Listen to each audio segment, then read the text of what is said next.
علوم آل محمد قاسماں باقر، علوم آل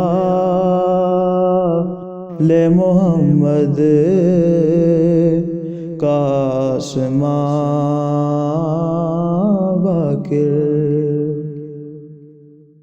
علوم آل محمد قاسماں باقر، رموز کون و مکان کا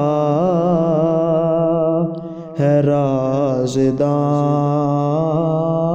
باقر۔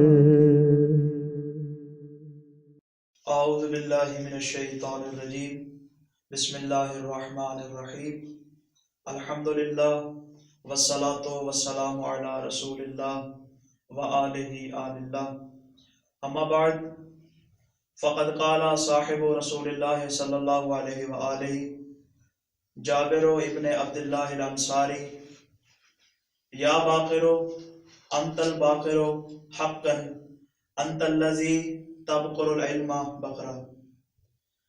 محترم و معزز ناظرین و سامعین، آج یکم رجب المرجب، ولادت باسعادت باقر العلوم شاکر آل محمد حضرت امام محمد ابن علی الباقر علیہ السلام ہے۔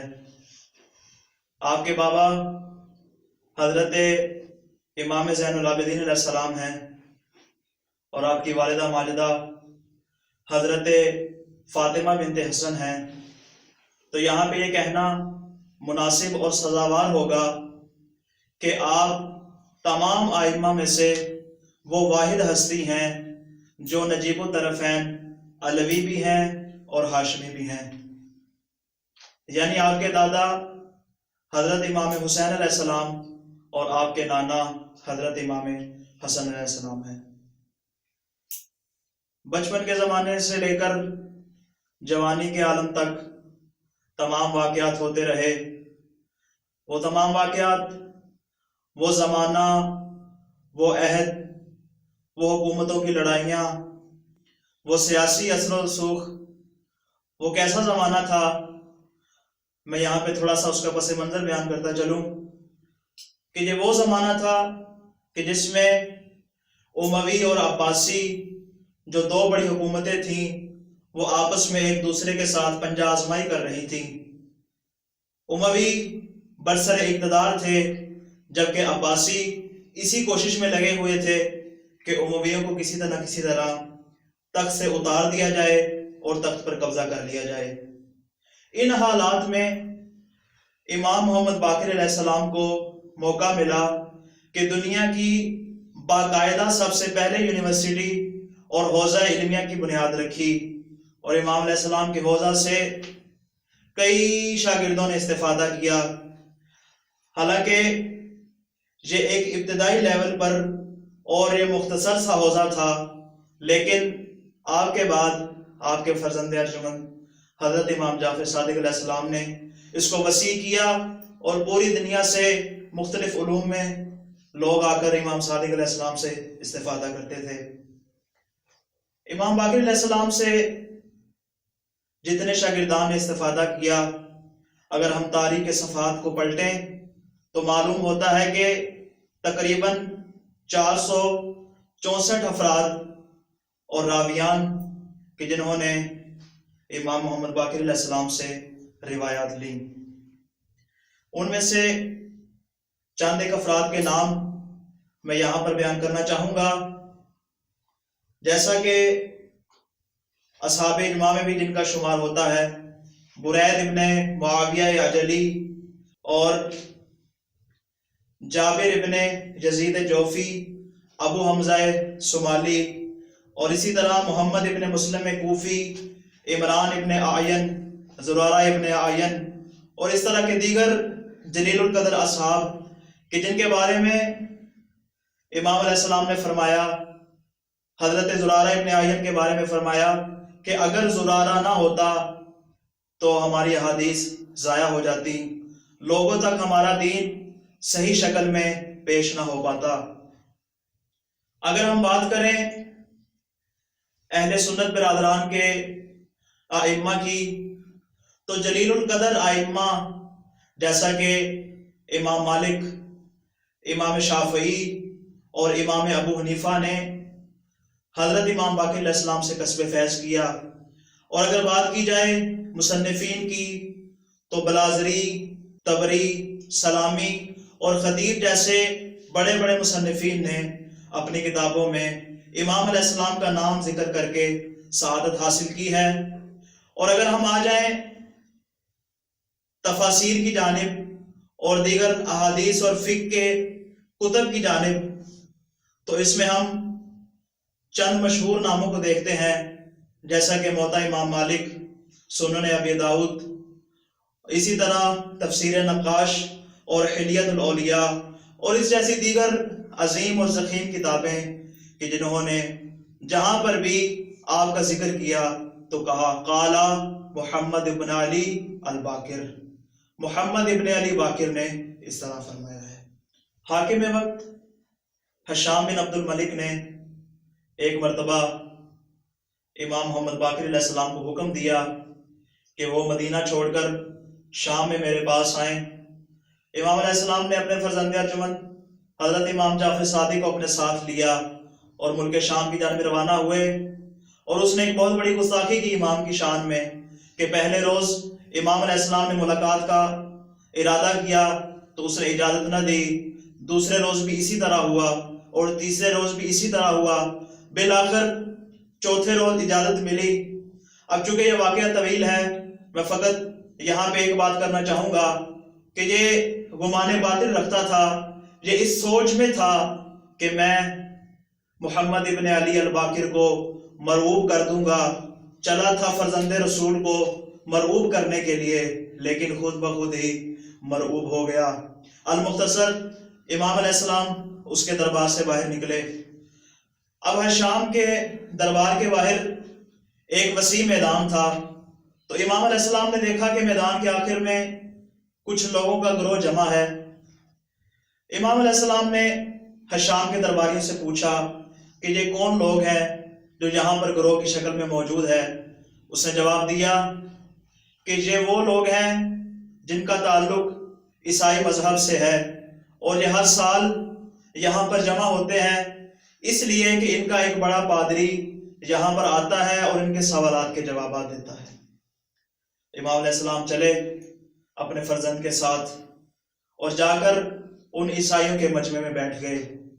تھوڑی ہی دیر گزری تھی کہ عیسائیوں کا بڑا پادری آیا، تمام عیسائی اور نصرانی کھڑے ہو گئے، اس کا استقبال کیا، اس کو اس کی مسند پر بٹھایا۔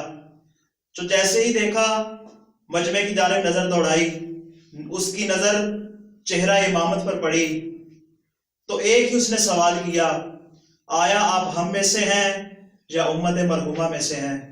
امت مرحومہ سے مراد یعنی امت مسلمہ، آیا آپ امت مرحومہ میں سے ہیں یا آپ ہم میں سے ہیں؟ امام علیہ السلام نے فرمایا میں امت مرحومہ میں سے ہوں۔ پھر اس نے سوال کیا اس امت کے علماء میں سے ہیں یا اس امت کے جہلاء میں سے ہیں؟ ایک بڑا خوبصورت جواب امام علیہ السلام نے فرمایا، امام نے کہا میں اس امت کے جہلاء میں سے نہیں ہوں۔ وہ حیران و پریشان ہوا۔ اس نے پھر ایک مرتبہ کہا کہ اچھا چلو میں تم سے چند ایک سوالات کرتا ہوں۔ امام علیہ السلام نے کہا پوچھو جو مجھ سے پوچھنا ہے۔ میں کہوں گا امام علیہ السلام نے ذرا بھی جھجک نہیں کی ہوگی، اس لیے کہ آپ وارث ہیں کس کے؟ اس کے فرزند ہیں کہ جس نے کہا تھا سلونی سلونی قبل ان تفقدونی۔ اس نے سوال کیا، اس نے کہا آپ لوگ یہ کہتے ہیں کہ قیامت کے روز جب اللہ تعالیٰ اہل بہشت کو بہشت میں بھیجے گا تو اس وقت آپ یہ کہتے ہیں کہ وہ کھائیں پیئیں گے، جو ان کا دل کرے گا وہاں سے تناول کریں گے، مگر ان کو بول و براز کی ضرورت نہیں ہوگی۔ آپ کے پاس کیا دلیل ہے؟ کس دلیل کے تحت آپ یہ بات کرتے ہیں؟ کہ وہ کھانا تو کھائیں گے، وہ پانی تو پئیں گے، مگر ان کو رفع حاجت کی ضرورت نہیں ہوگی۔ امام علیہ السلام مسکرائے اور اس کی طرف دیکھ کر کہا کہ اس کی مثال اس بچے کی سی ہے جو شکم مادر میں ہوتا ہے، وہ اس خون سے غذا بھی حاصل کرتا ہے مگر اس کو رفع حاجت کی ضرورت نہیں ہوتی۔ وہ حیران و پریشان ہوا، اس نے کہا آپ نے تو کہا تھا کہ میں اس امت کے علماء میں سے نہیں ہوں۔ امام نے کہا میں اس امت کے جہلاء میں سے نہیں ہوں۔ اس نے کہا اچھا چلو میں ایک اور سوال کرتا ہوں۔ امام نے کہا پوچھو۔ اس نے کہا آپ کہتے ہیں کہ بہشت میں جتنے بھی میوے ہوں گے، جتنے بھی پھل ہوں گے، سارے کھاتے رہیں گے مگر وہ ہمیشہ تر و تازہ ہی رہیں گے۔ آپ کے پاس کیا دلیل ہے کہ وہ ہمیشہ اسی حالت میں باقی رہیں؟ امام علیہ السلام کے چہرے پہ تبسم آیا اور اس کی طرف دیکھ کر کہا کہ اس کی مثال زمین کی مٹی کی سی ہے جو ہر ایک کے پاس ہے، ہمیشہ تر و تازہ رہتی ہے، ہر کوئی اس کو استعمال کرتا ہے مگر وہ کبھی ختم نہیں ہوتی۔ نہایت ہی مضطرب ہوا، پریشان ہوا۔ اس نے کہا اچھا چلو میں ایک اور سوال کرتا ہوں۔ امام نے کہا پوچھو۔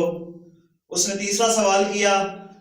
اس نے کہا وہ کون سا وقت ہے کہ جس کا تعلق نہ دن میں ہے نہ اس کا تعلق رات سے ہے؟ وہ کون سا وقت ہے؟ امام علیہ السلام نے فرمایا وہ طلوع فجر سے لے کر طلوع آفتاب کا وقت ہے، جو نہ دن میں شمار ہوتا ہے اور نہ رات میں شمار ہوتا ہے۔ اس وقت میں مریض کو سکون مل جاتا ہے، جو رات کا بے ہوش ہوتا ہے اس کو ہوش آ جاتا ہے، جو ساری رات کا جاگا ہوا ہوتا ہے اس کو اس وقت میں نیند آ جاتی ہے۔ ایک مرتبہ پریشان ہوا، کہا چلو میں تم سے ایک آخری سوال کرتا ہوں مگر خدا کی قسم میں جانتا ہوں کہ تم اس کا جواب نہیں دے سکو گے۔ امام علیہ السلام نے کہا فَإِنَّكَ حَانِسٌ فِي يَمِينِكَ کہ تو اپنی قسم کو توڑ ڈالے گا، بالیقین میں اس کا جواب دے دوں گا۔ اس نے سوال کیا کہ مجھے ان دو بھائیوں کے بارے میں بتائیے کہ جو دنیا میں ایک ہی وقت میں آئے اور ایک ہی وقت میں دنیا سے چلے گئے مگر ایک کی عمر 50 سال ہے اور دوسرے کی عمر 150 سال ہے۔ اب جیسے امام علیہ السلام نے سنا، امام علیہ السلام کے چہرے پہ تبسم آیا اور کہا یہ دو بھائی عزیر اور عزیرہ ہیں۔ محترم و معزز ناظرین و سامعین، آخر میں ایک مختصر سا واقعہ محبان اہل بیت کے لیے پیش کرنا چاہتا ہوں۔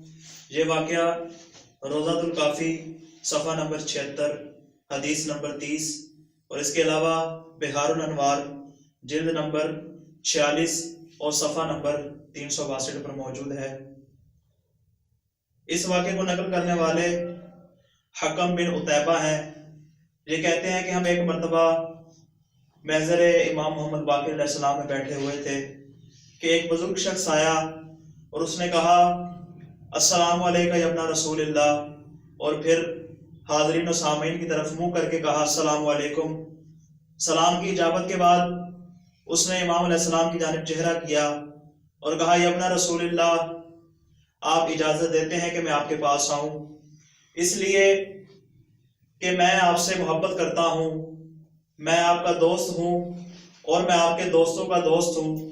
اس لیے نہیں کہ مجھے کوئی دنیاوی لالچ ہے، اور میں آپ کے دشمنوں کا دشمن ہوں اس لیے نہیں کہ انہوں نے میرا کچھ بگاڑا ہے، بلکہ اس لیے کہ وہ آپ کے دشمن ہیں۔ میں آپ کے حلال کو حلال سمجھتا ہوں اور آپ کے حرام کو حرام سمجھتا ہوں، اور میں منتظر ہوں اس بات کا کہ آپ خاندان عصمت و طہارت کی کب تکلیفیں ختم ہو۔ اور پھر آخر میں کہا کہ یا ابن رسول اللہ، آیا میری نجات کی کوئی امید ہے؟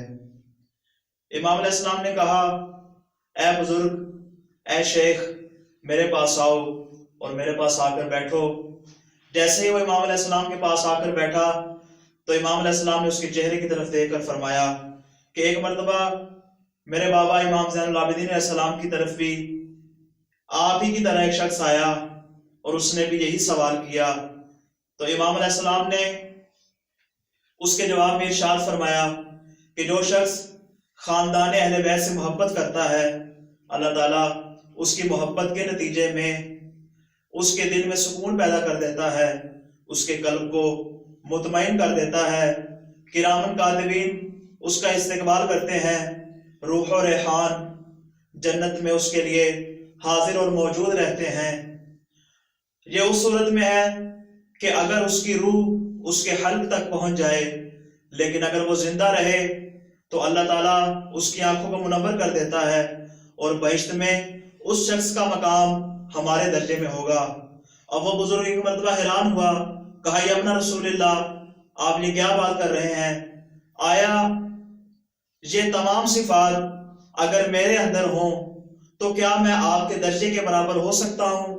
امام نے فرمایا ہاں، بہشت میں تم ہمارے درجے میں ہوگے۔ جیسے ہی اس نے یہ بات سنی، اس کی آنکھوں سے آنسو جاری ہوئے، اور ایک مرتبہ امام علیہ السلام نے اپنے دست مبارک کو اٹھایا اور اس کے آنکھوں سے آنسو کو صاف کیا، اور اس کے بعد اس کے سینے اور شکم پر ہاتھ پھیرا، اور وہ شخص اپنی جگہ سے کھڑا ہوا۔ اس کے دل کو سکون ملا، اس نے امام کو سلام کیا اور وہاں سے چلا گیا۔ پھر ایک مرتبہ امام علیہ السلام نے تمام حاضرین کو مخاطب کر کے کہا کہ اگر کوئی شخص اہل بہشت اور اہل جنت کو دیکھنا چاہتا ہے تو وہ اس شخص کو دیکھ لے۔ تو ناظرین و سامعین، آپ نے اس واقعے کی جانب توجہ کی کہ امام علیہ السلام نے اپنے شیعہ کا معیار بتایا ہے کہ جو ہمارا محب ہے، جو خاندان اہل بیت سے محبت کرتا ہے، اس کے لیے کیا کیا شرائط ہیں۔ آج ممبروں پہ یہ بیان کیا جاتا ہے، لوگوں میں یہ کہا جاتا ہے کہ جی ہمارا دل کہتا ہے ہم یہ کریں گے، جبکہ امام نے کیا کہا؟ امام نے کہا کہ جو ہمارے حلال کو حلال سمجھے اور جو ہمارے حرام کو حرام سمجھے، اللہ تعالیٰ کی برکتیں اور نعمتیں اس پر نازل ہوتی ہیں۔ اسی جملے کے ساتھ آپ کے حضور سے اجازت چاہوں گا۔ دعا ہے خلاق دو عالم سے کہ اللہ تعالیٰ ہمیں امام محمد باقر علیہ السلام کا شیعہ بننے کی توفیق عطا فرمائے۔